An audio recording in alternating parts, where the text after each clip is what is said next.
The death of British conservatism. It's an animal twitching in the desert, consumed by a parasite, being eaten from the inside out, by Ian Dunt. We're in the final days now. The sky is blood-dimmed. Strange insects with impossible biology are carried in by the famine breeze. The Conservative Party is on the verge of extinction. The most successful democratic political party in the Western world seems ready to expire. It's below 20% in the latest YouGov. We never thought that was possible. We believed there was a base level to its support underneath which it could not sink. But now it is entering subterranean zones, whose existence was until now merely theoretical. It has stumbled into a cave system to which there are no maps. It's now at 19%, 25 points behind Labour, and perhaps more pertinently, just 4 points above Reform. And this is not really anomalous. The average of the last few polls puts Labour on 44.3% to the Tories' 22.9%. Of course, things might change.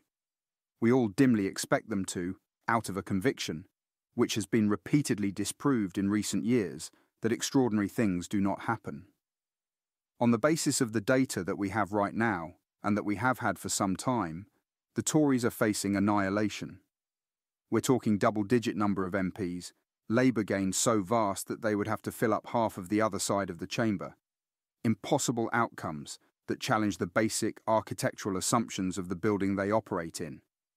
Will it definitely happen? No. Can it happen? Yes.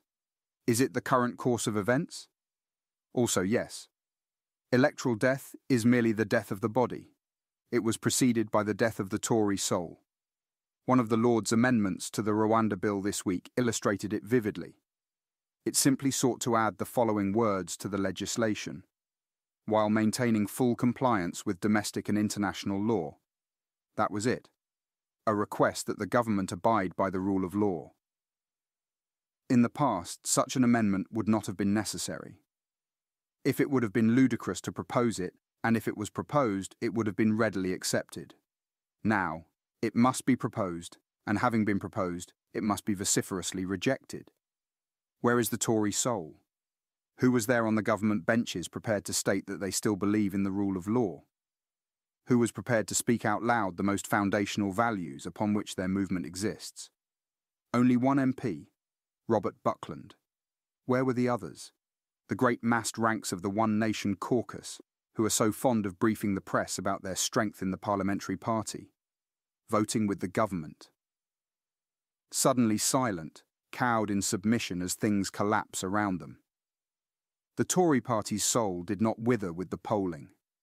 Its corrosion began long ago, on October 2nd, 2016, when Theresa May told the party conference that "We are not leaving the European Union only to give up control of immigration again, and we are not leaving only to return to the jurisdiction of the European Court of Justice."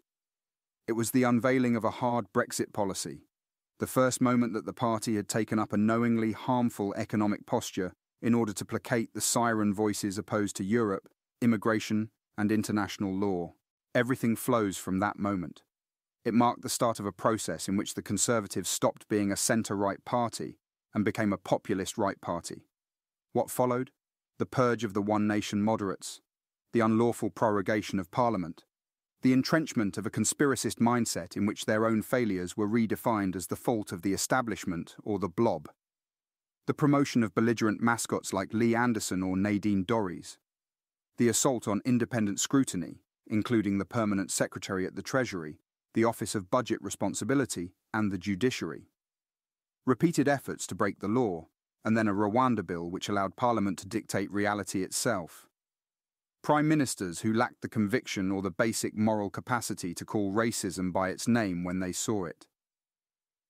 British conservatism became British populism. It gave up the ghost. And for a while, when Johnson was planting his flag in the Red Wall, it all seemed like a terribly jolly idea. What a wonderful ruse. Britain's most successful political party had discovered another way to win. But now, in the cold light of day, it doesn't look so clever. They've hollowed out their ideological centre, they've jettisoned their core belief system, and their support has collapsed around them. What will happen when they finally fall from power? In all likelihood, an insane, squabbling puritanism, lost in a hall of broken mirrors, startled at their own reflection. Who will replace Sunak? Suella Braverman, the most vindictive and brain-dead frontbencher we've seen among a field of strong contenders. Penny Mordaunt, a woman whose rhetoric is so absent of content that it is literally indecipherable. Kemi Badenoch, who can barely conceal the sense of peevishness and contempt which bubbles underneath her surface. Robert Jenrick, a man so forgettable that you can only remember he exists when your eyes are laid upon him. I'm not going to pretend that I'm not enjoying this, because I am. I have never seen a government in my lifetime that more richly deserves what they have coming. And that is not merely on the basis of spite and disdain, but it does include them. And yet there is a loss here. It's a profound one. At its best, conservatism warns us of the danger of change. It is therefore a force which encourages scrutiny, not because it believes in it on its own terms, but because it searches for ways to disqualify whatever your proposal is for progress.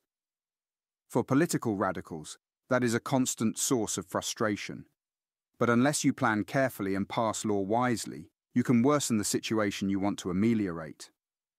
Conservatism encourages that planning.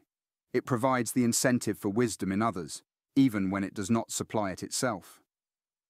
Decent conservatism is the stuff of small ideas, an aversion to utopianism, a wariness of structural explanations, a preference for small-scale practical change over large-scale system substitution. An instinctive caution about the policy-making process and the real-world impact that it has. It also offers us a reminder that sometimes things should not change, or that during a process of change, some elements might sensibly stay the same. It speaks to a psychological instinct which modernizers struggle with, that many people want things to be stable, to alter slowly if at all, that change can be frightening as well as hopeful, that deep inside institutions we do not admire, like the church or the royal family, there may be some function which does the nation good, which provides stability or solidarity, even though that was not the aim which it started with. It reminds us of things like the landscape of the country, the soil of it, which most progressives find either irrelevant or reactionary, but have an indefinable importance to others. This is the conservatism of Edmund Burke or Samuel Coleridge. Of an old and proud tradition which is respectable on its own terms, but also provides nourishment to those who oppose it. It's part of the balance which a healthy political society needs. Without progress, there is decay. Without conservatism, there is mania. These aspects of conservatism are gone now, or at least so unpopular that they might as well be. The modern Conservative Party is not interested in scrutiny. It is not sceptical. It is messianic, bordering on millennialist. It is not concerned with small ideas, but big religious ones.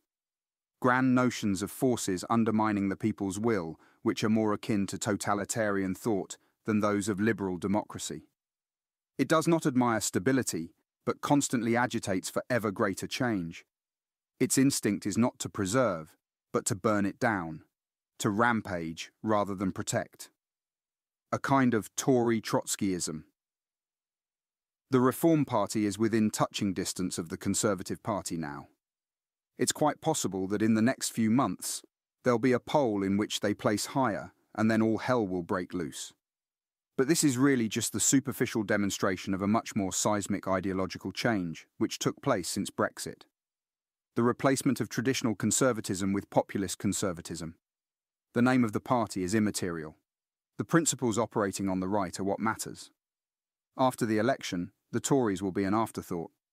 Unless something dramatic happens, Labour will be everything, dominating Parliament, seemingly unassailable, set for a decade in power.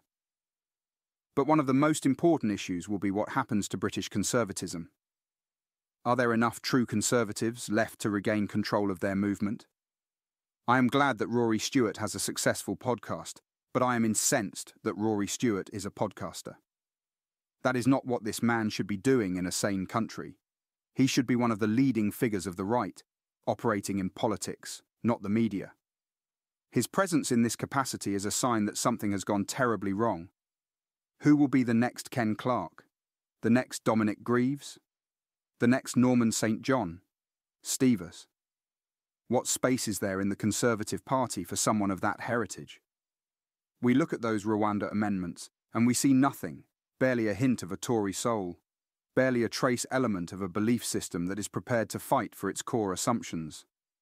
The body of an animal twitching in the desert, consumed by a parasite, being eaten from the inside out. We urgently need the people who represent an older, better form of conservatism to fight for their values in an internal struggle of the right, and we need them to win. But by God, there is precious little sign of that happening anytime soon.